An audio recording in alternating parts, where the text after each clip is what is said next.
नमस्कार, आदाब दोस्तों तीन बड़ी खबरें सामने आ रही हैं। सबसे पहली और बड़ी खबर, एक और बीजेपी के नेता को एक महिला के साथ दुष्कर्म करते हुए और इसके आरोप में पकड़ लिया गया है। दोस्तों, कहां का यह मामला है, इसकी विस्तार से आपको जानकारी देंगे। यह बहुत बड़ी खबर है बेटी बचाओ बेटी पढ़ाओ के नारे के खिलाफ। साथ ही साथ दूसरी बड़ी खबर में हम आपको बताएंगे दोस्तों, कर्नाटक के अंदर एक बार फिर से कुछ हिंदूवादी संगठनों ने जो है चर्च के अंदर घुस करके उनके धार्मिक ग्रंथों को जलाया है। इसकी भी एक ताजा तस्वीर सामने आ रही, वीडियो आ रहा है, वो हम आपको दिखाएंगे। साथ ही साथ अगली एक और बड़ी खबर आ रही दोस्तों, जम्मू कश्मीर के अंदर टेररिस्ट अटैक हुआ है और इस अटैक में हमारे देश के 2 जवान शहीद हो गए हैं। और उसके बाद देश के प्रधानमंत्री नरेंद्र मोदी काशी में अपना जो है जश्न मना रहे हैं। इसको लेकर के लगातार पूरे देश में लोगों के अंदर गुस्सा है। किस तरह से, कुछ तस्वीरें और कुछ लोगों की राय आपके सामने रखेंगे। उससे पहले एक छोटी सी रिक्वेस्ट आपसे करेंगे दोस्तों, इस वीडियो को ज्यादा से ज्यादा लाइक करिए,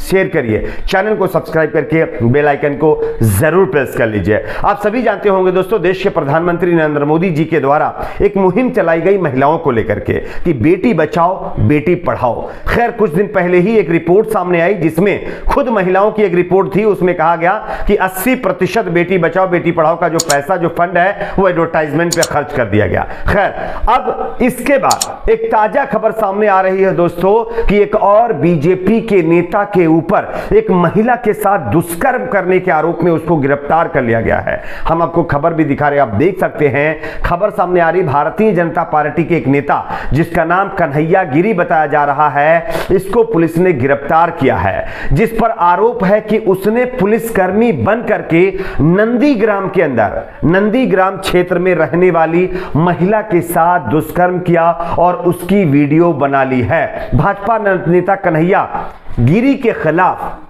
पीड़िता द्वारा 27 नवंबर को केस दर्ज करवाया गया है। पीड़िता महिला का यानी बताना है, यानी उसका कहना है कि उसका अपने पति से पारिवारिक विवाद चल रहा है। एक दिन भाजपा नेता कन्हैया गिरी का फोन आया और उसने खुद को पुलिसकर्मी बताते हुए इस विवाद को सुलझाने में मदद का आश्वासन दिया। इसके बाद भाजपा नेता कन्हैया गिरी ने उसके पति पर कई केस डलवा दिए। एक दिन भाजपा नेता कन्हैया गिरी ने एक होटल में मुझे बुला करके पानी पिलाया, जिसके पीते ही मैं बेहोश हो गई और उसके बाद मेरे साथ इस तरह की हैवानियत की गई है। ये जो आरोप खुद वो महिला लगा रही है जिस पर ये सारी चीजें गुजरी हैं। इस मामले में पत्रकार रवीश कुमार ने भाजपा पर सवाल उठाए हैं। उन्होंने फेसबुक पर लिखा है, क्या कोई बता सकता है कि राष्ट्रवाद, देशभक्ति को लेकर के कन्हैया गिरी क्या पोस्ट करता था? इसमें ऐसी क्या खूबी थी कि बीजेपी ने मीडिया प्रभारी बनाया था? बीजेपी ने आईटी सेल के जरिए राजनीति की भाषा बदल दी है, यह कहते हुए उन्होंने बीजेपी को निशाने पर लिया है। और यह सही बात भी है। देश के प्रधानमंत्री इतनी बड़ी मुहिम चला रहे हैं, बेटी बचाओ बेटी पढ़ाओ, लेकिन खुद बेटी बचाओ बेटी पढ़ाओ का पालन बीजेपी के अपने नेता नहीं कर रहे हैं। बताया जा रहा है कि कन्हैया गिरी जो है उनको मीडिया प्रभारी बनाया गया था और बीजेपी ने आईटी सेल तक बना दिया, लेकिन जब खबर ये सामने आ रही तो बीजेपी का कोई नेता इस मामले पर टिप्पणी करने से सामने नहीं आ रहा। सब एक दूसरे से जो है बच रहे हैं। अब आप बताइए, क्या बेटी बचाओ बेटी पढ़ाओ का जो एक नारा है, जो मुहिम है, इसी तरह से पूरी की जाएगी?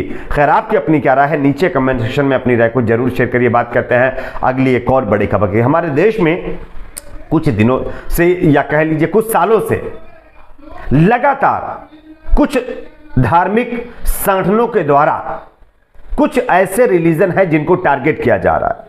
और टारगेट इसलिए किया जा रहा है क्योंकि कभी तो ऐसा होता है कि कभी मस्जिद में ये लोग घुस जाते हैं, कभी चर्च में जाकर के घुस करके तांडव मचाते हैं। इसकी एक और ताजा तस्वीर सामने आई है कर्नाटक से, जहां पर कुछ दक्षिणपंथी संगठनों ने एक चर्च के अंदर घुस करके धर्मांतरण का आरोप लगा करके चर्च में जो क्रिश्चियन लोग होते हैं उनकी धार्मिक किताबों को जला दिया। दोस्तों, हम आपको वीडियो भी दिखा रहे हैं, उसका आप वीडियो देख सकते हैं। ये जाकिर अली त्यागी नाम के एक यूजर हैं ट्विटर के ऊपर, उन्होंने इस वीडियो को पोस्ट किया है। उन्होंने उन्होंने लिखा है कि कर्नाटक के कोलार में अपने घर में पूजा कर रहे ईसाइयों पर हिंदूवादियों ने धर्म परिवर्तन का आरोप लगा उनकी धार्मिक पुस्तकों को जला दिया है।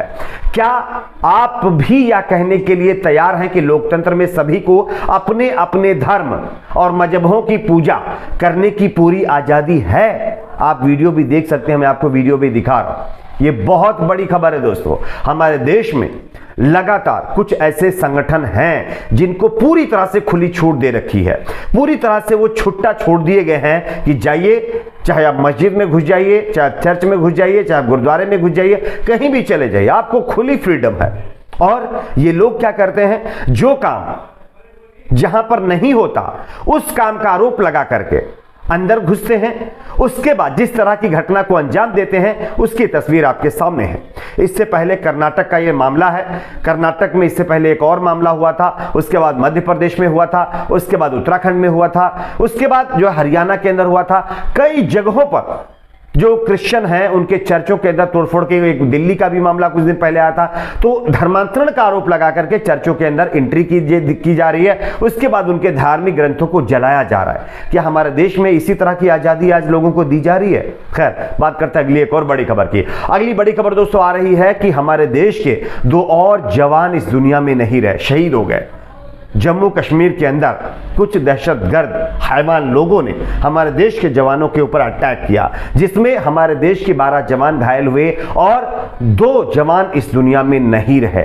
ये कल की खबर है। और कल हमारे देश के प्रधानमंत्री नरेंद्र मोदी काशी कॉरिडोर का उद्घाटन कर रहे थे।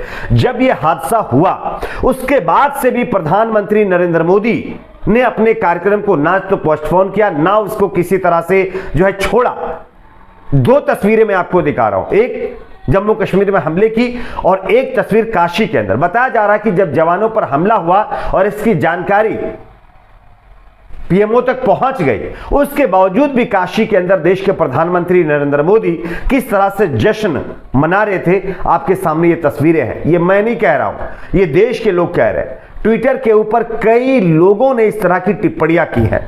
खैर, अलग अलग लोगों की राय है, अपनी अपनी राय लोग रख सकते हैं, क्योंकि हमारे देश में जो है आप देख रहे होंगे कि आज माहौल क्या चल रहा है कि अगर कोई भी किसी सत्ताधारी के ऊपर सवाल खड़ा करे तो उसको सीधे एंटी नेशनल बता दिया जाता है। लेकिन क्या एक तरफ जवानों के ऊपर हमला हुआ, दूसरी तरफ जश्न मनाया जा रहा है? क्या ये सही हो सकता है?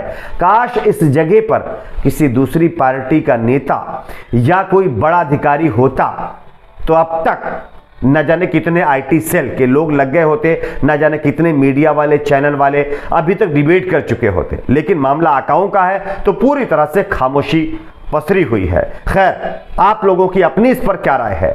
नीचे कमेंट सेक्शन में आप अपनी राय को जरूर शेयर करिए। वीडियो को लाइक, चैनल को सब्सक्राइब, ज्यादा से ज्यादा शेयर करिए। लाइक शेयर करने का कोई पैसा नहीं लगता है, फ्री ऑफ कॉस्ट है।